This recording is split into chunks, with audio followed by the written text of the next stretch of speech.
عملګری تپوس کوي چې زمونږ زوړ جماعت هغه شهید کړه شوی دی او د هغې خوا کې 4-5 فوټه فاصله کې یو بل جماعت جوړ شوی دی.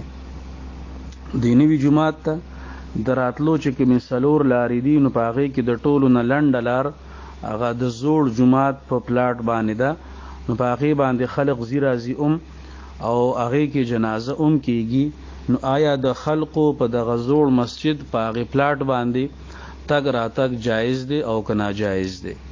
نو جواب دا دی چې کله د مسجد دپاره یو ځمکه وقف کړی شي او هغه وقف مکمل شي نو بیا دغه ځمکه تر قیامته پورې په بل مقصد کې استعمالول جایز نه دي.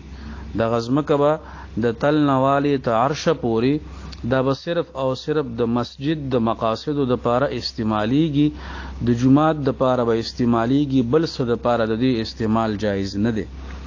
نو که دغه زوړ جماعت چې کوم شهید شوی دی دغه جماعت وقف جماعتو نو د هغې هغه پلاټ نه څه دیوال راتاول ضروري دي او په هغې باندې د دې خبرې څه وضاحتي نشان هم ضروري دی چې دا جماعت دی. چې څوک پلیته په حالت کې په هغې باندې نه ځي او د هغې نه لار جوړول هم صحیح نه دي.